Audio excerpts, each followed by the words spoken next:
কর্মকর্তারে ধরবে তার চিত নিত্য নাট্য এবেলা সম্পূর্ণ পুরাণ কাহিনী অবলম্বনে রামায়ণ অবলম্বনকারী মহাধর্মমূলক পালা পালার নাম রামচন্দ্রের বনবাস হইতে রাজা দশরথের স্বর্গে রামচন্দ্রের বনবাস হইতে রাজা দশরথের স্বর্গে গমন ওদিকে অযোধ্যার অধিপতি মহারাজ দশরথ অযোধ্যার অধিপতি মহারাজ দশরথ তার মন্ত্রী সেনাপতিকে সঙ্গে নিয়ে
প্রস্তাব মহারাজ, আমরা জ্যৈষ্ঠ পুত্র নামের মতো বীর পুরুষ ত্রিজগতে আর কেউ নেই, তাই আমরাও চাই মহারাজ আমরা জ্যৈষ্ঠ পুত্র রাম হোক অযোধ্যার রাজা। ওরে মন্ত্রী, ওরে সেনাপতিগণ, তাহলে বিলম্বের নাই কারণ। কোথায় আছি ধরে আমার জ্যৈষ্ঠ পুত্র রাম? কোথায় আছি ধরে আমার প্রিয় পুত্র রাম? এই রাজপ্রাসাদের দিকে এগিয়ে এসো পুত্র, রাজপ্রাসাদের দিকে এগিয়ে এসো।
জানতে পারি না বলে কই কই কিসের আনন্দে তুমি আমাকে উপহার দিচ্ছ রানী? মন্থরা রে, তুই কি জানিস না আগামীকাল সুপ্রভাতে আমাদের জ্যৈষ্ঠ পুত্র রাম রাজা হবে? সেই মহা আনন্দে তোকে আমি সুন্দর একটি গোলার হার দেব।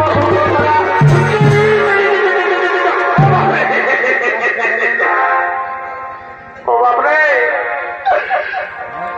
কোন মারি ভয়া খোঁজা লাগাই ছিল, কি মারি ভয়া খোঁজা লাগাই দেও জানে? আরে তোমার কাছে একেবারে রচমচ হয়ে গেল গো। আজকে ঘরে মুড়া নাই, কত গাছ দিলে গো। কি বাবা তোমরা হাসছ? আমি বুড়া লোকরা বলে হলে আর তোমার হাসি লাগছে। ও বুড়া লোক বলে তোমরা নাই বুঝাবে, তোমরা এমনি থাকবে আমার মতন বোঝা লাগবে। কি বললে রানী? রাম রাজা হবে, সেই আনন্দে তুমি আমাকে উপহার দিচ্ছ।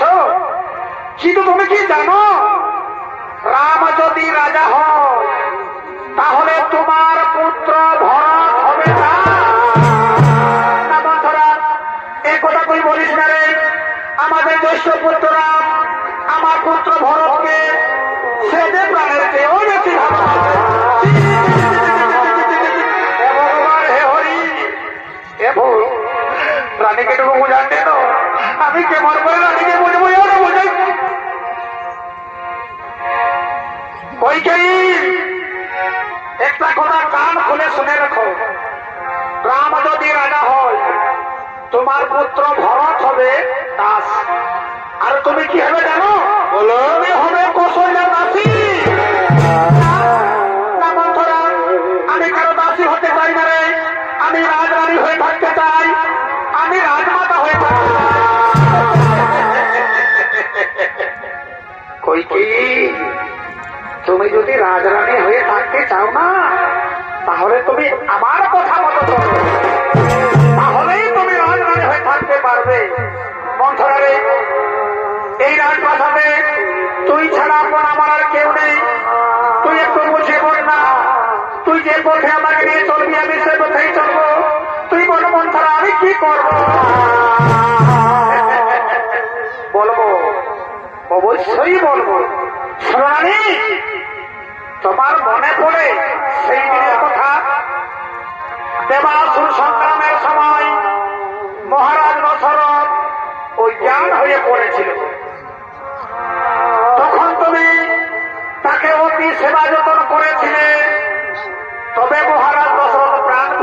পেরেছিল, মনে আছে তো? সেদিন সেদিন মহারাজ দশরথ তোমাকে দুটি বর দিতে চেয়েছিল না? চেয়ে নাও রানী, মহারাজের কাছে সেই দুটি বর এখন চেয়ে নাও। মন্থরা রে, আমি যে বড় অবুঝ, তুই একটু বুঝিয়ে বল না রে। আমি মহারাজের কাছে কি দুটি বর চাইবো, তুই একটু বুঝিয়ে বল না। বলবো, অবশ্যই বলবো। সোনারানী, তোমার প্রথম বর কি হবে জানো? আগামীকাল সুপ্রভাতে রাম রাজা হবে না, রাজা করো তোমার পুত্র ভরতকে। আর দ্বিতীয় বরে রামচন্দ্রকে দাও 14 বছর বনবাস। কিন্তু মহারাজ কি কথা স্বীকার করবে? মহারাজ কি মেনে নেবে? মানবে। সূর্যবংশের রাজা, বুঝতে পারে শুনি, সূর্যবংশের রাজা যদি এবার প্রতিজ্ঞা করে ফেলে, অবশ্যই প্রতিজ্ঞা পূর্ণ করবে। ওই দেখো মহারাজ দশরথ এদিকেই আসছে, কিন্তু সাবধান রানী, মহারাজের মিষ্টি মিষ্টি কোথায় যেন ভুলো না। এসে বলবে রানী, আমার প্রাণ প্রেয়সী, আমি তোমাকে মনে প্রাণে ভালোবাসি, কিন্তু কিছুতেই তুমি কথা বলবে না যতক্ষণ পর্যন্ত না রামের নাম নিয়ে শপথ করছে, ততক্ষণ তুমি মাটিতে পড়ে থাকবে। খুলে ফেলো সাজগোজ, খুলে ফেলো অলঙ্কার, মাটিতে পড়ে থাকবে। মাটিতে পড়ে থাকতে দেখি না মহারাজের মাথা ঘুরে যাবে। ওই দেখো রানী, মহারাজের দিকে আসছে। আমি এখন আসি রানী, ও ছাড়া যেন আমার মনে থাকে।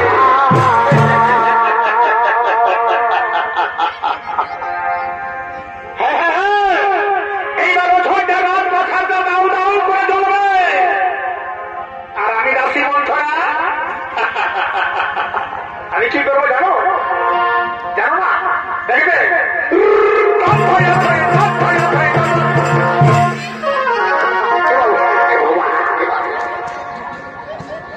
শোনো ভাই, আমাদের লেগে দিদি আছে নাকি? দিদি আছে আগে কাজ যাবো, কাজ যাবো, পারবো না।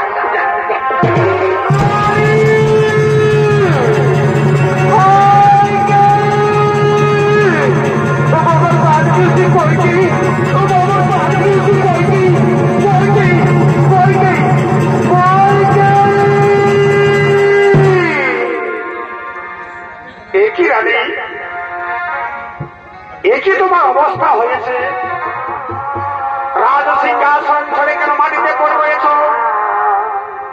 শরীরে কেন অলঙ্কার নেই? বলো রানী, তোমার কি হয়েছে? তুমি বলো রানী, তুমি বলো।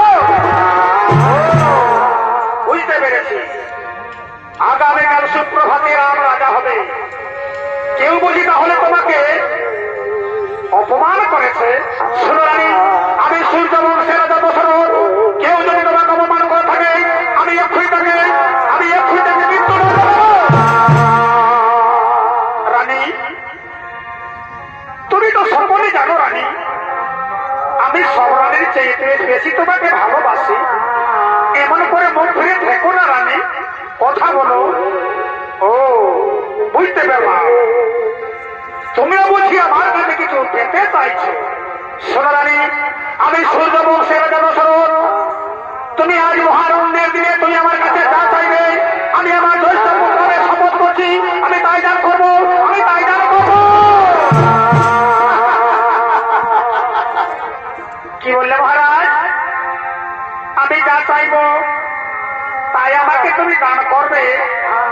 হ্যাঁ রানী, হ্যাঁ। সূর্যবংশের বদল কখনো লঙ্ঘন হয় না। বলো রানী, তুমি আমার আজকে যা চাইবে, আমি তোমাকে তাই দান করবো। মহারাজ, তাহলে মনে পড়ে তোমার সেই দিনের কথা, দেবাসুর সংগ্রামের সময় তুমি অজ্ঞান হয়ে পড়েছিলে। আমি তোমাকে জীবন দিয়ে সেবা যত্ন করেছিলাম বলে তুমি প্রাণ ফিরে পেয়েছিলে, মনে আছে তো মহারাজ? হ্যাঁ রানী, হ্যাঁ, আমার সবই মনে আছে। আমি আমি সেই দিন থেকে মনে করি আমার এই জীবন তোমারই দান। মহারাজ, সেদিন তুমি আমাকে দুটি বর দিতে চেয়েছিলে না? দাও মহারাজ, সেই দুটি বর আমাকে আজ দাও। ও, এই জন্য আমার প্রাণপ্রবাসী তুমি মনগমানে বসে রয়েছ। বলো রানী, কি তবে সেই দুইটি বর? আমি আমার জ্যৈষ্ঠ পুত্রের শপথকে প্রতিজ্ঞা করছি, আজ তুমি আমার কাছে যে জীবন চাইবে আমি তোমাকে তাই দান করবো। তাহলে শুন আমার সেই দুইটি বর। আমার প্রথম বর হল আগামীকাল সুপ্রভাতে আমার পুত্র ভরত হবে অযোধ্যার রাজা। আর আমার দ্বিতীয় বর হল রামচন্দ্র হবে মুনি বেশে 14 বছর।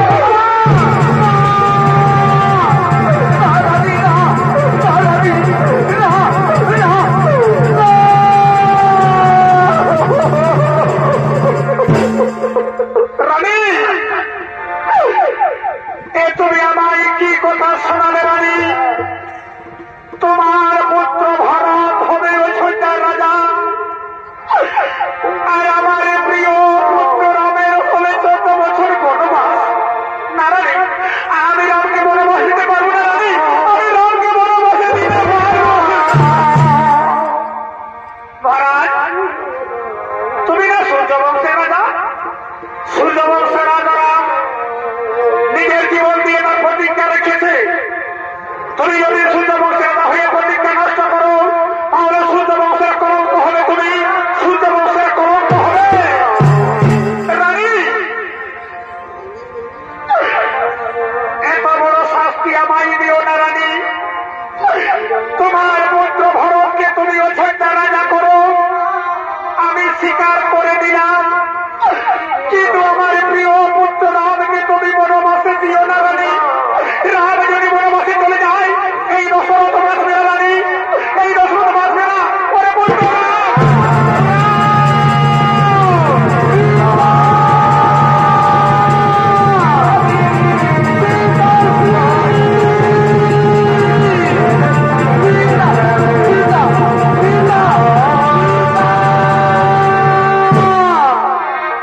প্রণাম, প্রণাম চন্দ্রবিনাশ্রী।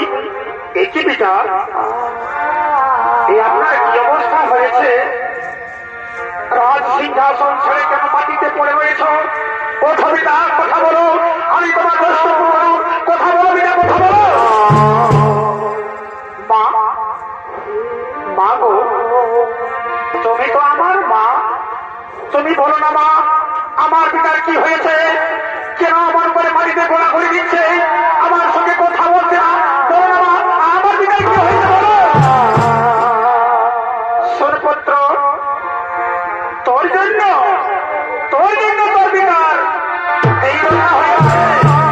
কি বললে মা? আমার জন্য আমার এই কথা হয়েছে পিতার? তুমি বলো মা, আমি কি বলে আমার পিতা সুস্থ হয়ে উঠবে? তুমি বলো মা, তুমি আমার বলো। শুনলাম তোর পিতার কাছে আমি দুটি বর চেয়েছি, সেই দুটি বর আমায় দিতে পারে না, যার জন্য তোর পিতার এই দশা হয়েছে। কি বললে মা? তুমি পিতার কাছে দুটি বর চেয়েছো? কি এমন বর চেয়েছে মা পিতা দিতে পারছে না? তুমি বলো মা, কি দেবো সেই বর? আমি পুত্র হয়ে পিতা নিবেদন করবো, তুমি বলো মা, তুমি আমার বলো। আমার প্রথম বর হলো আগামীকাল সুপ্রভাতে তুই রাজা হবি না, রাজা হবে আমার পুত্র ভরত, আর তোর হবে বেশি ভরে মুনি বেশে 14 বছর।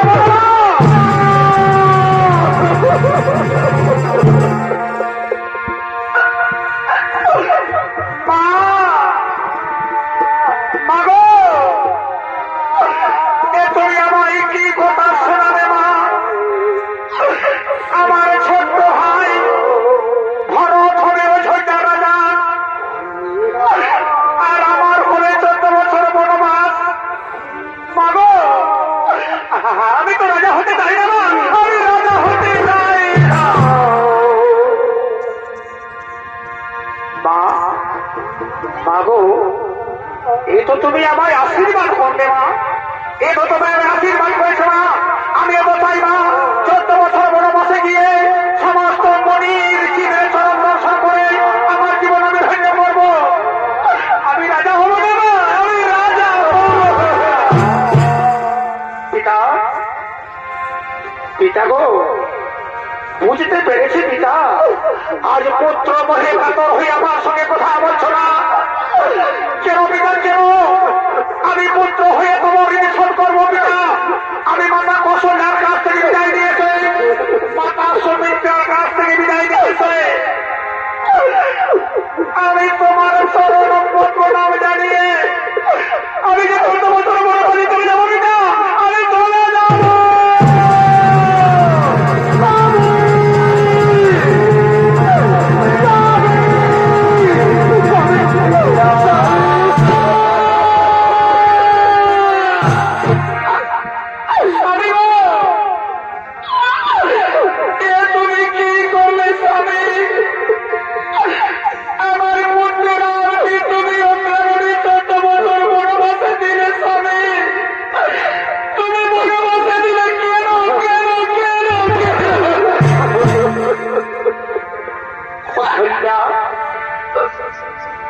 তুমি এসেছো রানী,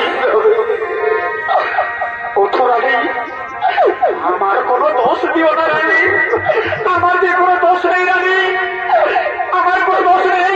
এই কলঙ্কি নারী, এই দুর্বাসিনী, এই কালসবিনী, এই বাসিনী জন্য কথা হয়েছে। স্বামী গো, আমি তোমারই দুটি চরণ ধরে মিনতি করি স্বামী, আমার পুত্রকে তুমি বনবাসে দিও না স্বামী, তুমি বনবাসে দিও।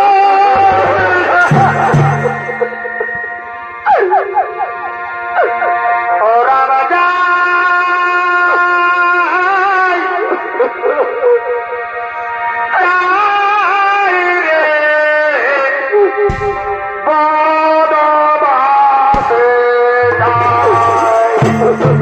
স্বামী গো, ওই দিকে ছেড়ে দেখো স্বামী, আমার পুত্র রাম আমাকে ছেড়ে বনবাসে চলে যাচ্ছে স্বামী।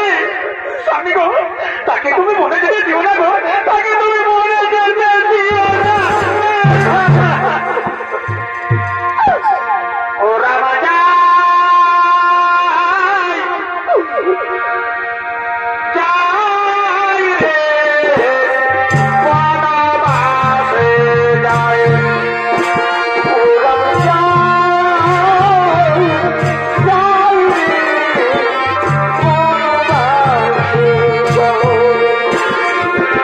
Oh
আরে ও ভাগিনে মায়ের কাছে তুই আশীর্বাদ দিতে এসেছিস।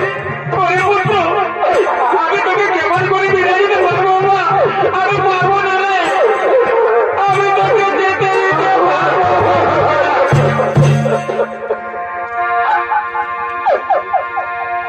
আমার ১৭ বছর যাব মনে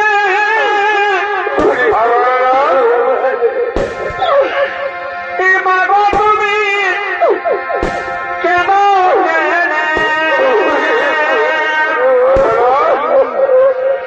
নিশ্চয় বিধি করি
বনবাসে চলে যাস, আমি মা কেমন করে থাকবো বাবা?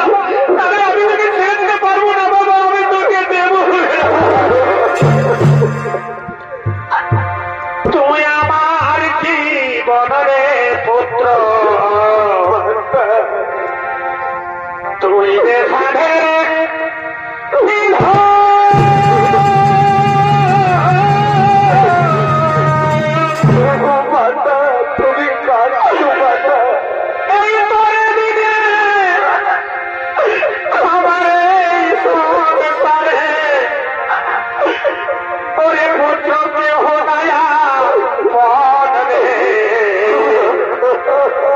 আমার কি হো ঢায়া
আমরা পিতা মাতার কাছে বিদায় নিয়ে আমরা এই অযোধ্যাবাসীকে বিদায় নিয়ে এই অযোধ্যার পবিত্র মাটিকে বিদায় লক্ষণ এর ভাই এই মেরে ভাই কিছু মাটি বেঁধে রে ভাই পবিত্র মাটি অযোধ্যার আমরা প্রতিদিন স্নান করে আমরা 3 জনে প্রতিদিন তিলক করবো রে ভাই চলো ভাই আমরা যেতে হবে রে ভাই মা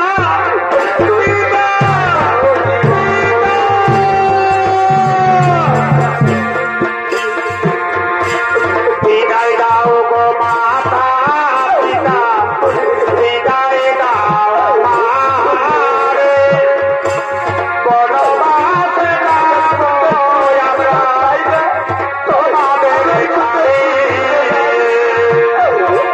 বিদায় দাও গো মাতা পিতা বিদায় দাও মা রে বনবাসে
কলমে নাই কালি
অযোধ্যাবাসী কেন হাহাকার করে কাঁদছে?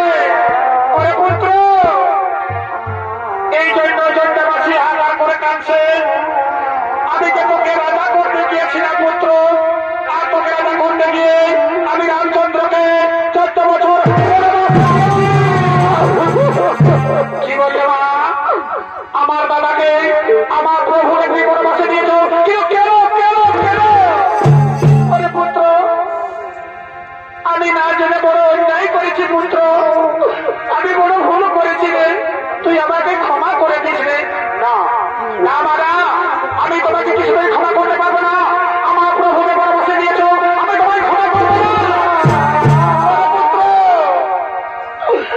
আমি মা হয়ে তোর কাছে ক্ষমা চাইছি, তুই একটিবারের মতো মাকে ক্ষমা করে দে বাবা। মাগো, আরেক কথা বলতো মা, অযোধ্যাবাসী হাহাকার করে কাঁদছে, আর আমার পিতার জন্য আমার মন কেন কেমন টুকরে টুকরে কাঁদছে। তোর মা, আমার পিতাশ্রী, আমার পিতা ভালো আছে তো? ওরে পুত্র, আজ আমাদের সব কিছু শেষ হয়ে গেছে রে। রাম বনবাসে যাওয়ার সময় পুত্র সঙ্গে হাই রাম বলতে বলতে তোর পিতাশ্রী মৃত্যুবরণ করেছে। ওরে ভাই শত্রুঘ্ন, শুনলি রে ভাই, আমাদের পিতা জীবিত নেই রে ভাই, আমাদের পিতা জীবিত নেই, আমি অসহায়। ওরে পুত্র, দেখিস না বাবা, জন্ম মৃত্যু হল বিধাতার লিখা। চল পুত্র, আমরা সবাই মিলে তোর পিতার সৎকার করবো রে। না মা, আমি পারবো না মা, আমার দাদা রামচন্দ্র নেই, ভাই লক্ষণ নেই, আমি কেমন করে একা সৎকার করবো? আমি পারবো না মা। ওরে পুত্র, তুই অযোধ্যাবাসীকে ডেকে নিয়ে আয়, বাঁশের দোলা নিয়ে আয়, সাদা বস্ত্র নিয়ে আয়, চন্দন কাঠ নিয়ে আয়। অযোধ্যাবাসী তোমরা শুনছো? আমার বিনা সৎ করতে আমি অসহায়, আমার দাদা নেই, আমি একা সৎ কাজ করবো। তোমরা বাঁশের দোলা নিয়ে এসো, চন্দন কাঠ নিয়ে এসো, সাদা বস্ত্র নিয়ে এসো। রইল রে তোর সাধে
के हो पता